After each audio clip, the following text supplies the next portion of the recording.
Facial hairs ഉള്ളവരാണ് നിങ്ങൾ, അതായത് അമിതമായ രോമവളർച്ച മൂലം ബുദ്ധിമുട്ടുന്നവരാണ് നിങ്ങൾ എന്നുണ്ടെങ്കിൽ അതിനുള്ള ഒരു സൊല്യൂഷൻ ആയിട്ടാണ് ഇന്ന് ഈ വീഡിയോയിൽ ഞാൻ വന്നിരിക്കുന്നത്. പെയിൻലെസ് ആയിട്ട്, അതായത് വേദന ഇല്ലാതെ എങ്ങനെ നമുക്ക് ഹെയർ റിമൂവ് ചെയ്യാമെന്ന് ഞാൻ നിങ്ങൾക്ക് പറഞ്ഞുതരാം. അതിന് മുമ്പ് ഒരു ഇമ്പോർട്ടന്റ് കാര്യമുണ്ട്. അതായത് ഈ ഒരു പ്രൊഡക്റ്റ് നിങ്ങളുടെ സ്കിന്നിന് നല്ലതാണോ എന്ന് ഫസ്റ്റ് നമുക്ക് ചെക്ക് ചെയ്യേണ്ടത്. അതിപ്പോൾ ഈ ഒരു പ്രൊഡക്റ്റ് അല്ല, ഏത് പ്രൊഡക്റ്റ് ആണെങ്കിലും നമ്മൾ ഉപയോഗിക്കുന്നതിന് മുമ്പ് സ്കിൻ പാച്ച് ടെസ്റ്റ് ചെയ്യുന്നത് എപ്പോഴും നല്ലതായിരിക്കും. ഈ ഒരു പ്രൊഡക്റ്റ് മെയിൻ ആയിട്ടും 48 അവേഴ്സിന് മുന്നേ, അതായത് 2 ദിവസം മുന്നേ ടെസ്റ്റ് ചെയ്തിട്ട് മാത്രമേ നിങ്ങൾ ഉപയോഗിക്കാവൂ. ഏതൊരു പ്രൊഡക്റ്റ് ആണെങ്കിലും സ്കിൻ പാച്ച് ടെസ്റ്റ് ചെയ്യാൻ ഏറ്റവും ഉത്തമമായ ഏരിയ നമ്മുടെ ഈ ചെവിയുടെ ബാക്കിലുള്ള ഏരിയയാണ്. അത് ഭയങ്കര സെൻസിറ്റീവ് ആണ്. അപ്പോൾ അതിൽ ഏത് പ്രൊഡക്റ്റ് നമ്മൾ യൂസ് ചെയ്ത് കഴിഞ്ഞാലും നമ്മുടെ സ്കിന്നിന് അലർജറ്റിക് ഉണ്ടോ എന്ന് നമുക്ക് അതിന് മനസ്സിലാക്കാം. 48 മണിക്കൂറിനുള്ളിലോ അതിനുശേഷമോ നിങ്ങൾക്ക് വേറെ യാതൊരു വിധത്തിലുള്ള ബുദ്ധിമുട്ടോ സ്കിന്നിന് ഇല്ലാന്നുണ്ടെങ്കിൽ നിങ്ങൾക്ക് ധൈര്യമായിട്ട് ഏതൊരു പ്രൊഡക്റ്റും ഈ പ്രൊഡക്റ്റ് ആയാലും ഉപയോഗിക്കാം. അപ്പോൾ പ്രൊഡക്റ്റ് ഏതാണെന്ന് അറിയാനായിട്ട് വീഡിയോയുടെ ലാസ്റ്റ് വരെ കാത്തിരിക്കുക. അതിൽ ആദ്യത്തെ സ്റ്റെപ്പാണ് നമ്മൾ ഏത് ഏരിയ ആണോ ഹെയർ റിമൂവ് ചെയ്യാൻ ഉദ്ദേശിക്കുന്നത് ആ ഏരിയ നന്നായിട്ട് ക്ലീൻ ചെയ്യുക. ഫേസ് ആണെങ്കിൽ ഫേസ് വാഷോ നിങ്ങൾ ഏതാണോ യൂസ് ചെയ്യുന്നത് അതിനെ യൂസ് ചെയ്താൽ മതി. അത് വെച്ചിട്ട് ഒന്ന് നന്നായിട്ട് ക്ലെൻസ് ചെയ്ത് വെക്കുക. ഈ ഒരു പ്രൊഡക്റ്റ് പൗഡർ ആണ് കേട്ടോ. അപ്പോൾ ഈ ബൗളിലേക്ക് പൗഡർ ഇട്ട് കൊടുക്കുക. അതിനുശേഷം കുറച്ച് വെള്ളം കൂടി ഒഴിച്ചിട്ട് നന്നായിട്ട് മിക്സ് ചെയ്യുക. ഇതുപോലെ നന്നായിട്ട് മിക്സ് ചെയ്ത് കൊടുക്കുക ഈ ഒരു കൺസിസ്റ്റൻസിയിൽ. അപ്പോൾ ഇതുപോലെ നമുക്ക് കിട്ടും.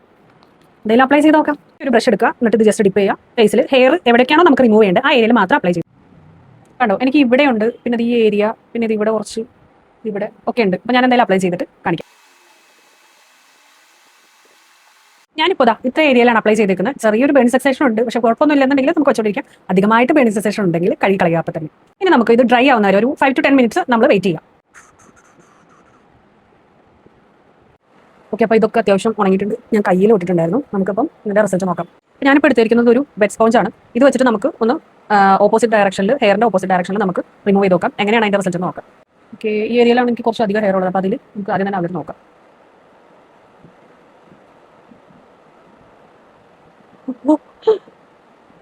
കണ്ടോ, ഒറ്റയറില്ല, അടിപൊളി. എല്ലാ ഹെയർ റിമൂവ് ആയിട്ടുണ്ട്.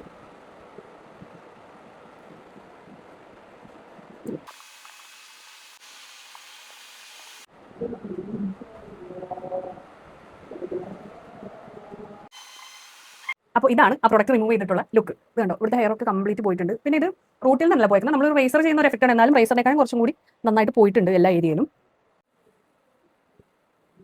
സോ പ്രൊഡക്റ്റ് യൂസ് ചെയ്തതിന് ശേഷം നമ്മൾ നിർബന്ധമായിട്ട് കുറച്ച് കാര്യങ്ങൾ ചെയ്യാണ്ട്. അതിൽ ആദ്യത്തേതാണ് നമ്മൾ ടോണർ യൂസ് ചെയ്യുക. ടോണർ നിങ്ങളുടെ കയ്യിൽ ഇല്ലാന്നുണ്ടെങ്കിൽ ഐസ് വാട്ടർ സ്പ്രേ ചെയ്താൽ മതി. അതല്ലാന്നുണ്ടെങ്കിൽ ഐസ് ക്യൂബ് ഡയറക്റ്റ് യൂസ് ചെയ്യാതെ ഒരു കോട്ടൺ ക്ലോത്തിൽ വെച്ചിട്ട് അത് വെച്ചിട്ട് റബ് ചെയ്താലും മതി. കൂടാതെ നിങ്ങൾ സൺലൈറ്റിലേക്ക് നേരിട്ട് ഇറങ്ങാതിരിക്കുക. 2-3 ദിവസത്തേക്ക് നമ്മൾ എങ്ങനെയാണോ നമ്മൾ വാക്സ് ചെയ്തതിന് ശേഷം നമ്മൾ കെയർ ചെയ്യുക, അതുപോലെ തന്നെ ചെയ്യുക. ഒരാഴ്ചയ്ക്ക് ശേഷം മാത്രം സ്ക്രബ് ഒക്കെ യൂസ് ചെയ്യുക. അതുപോലെ തന്നെ സൺസ്ക്രീൻ ഇട്ട് മാത്രം പുറത്തിറങ്ങും. അപ്പോൾ എൻ്റെ അടുത്ത് ടോണർ ഉള്ളതുകൊണ്ട് ഞാൻ ടോണറാണ് സ്പ്രേ ചെയ്യുന്നത്.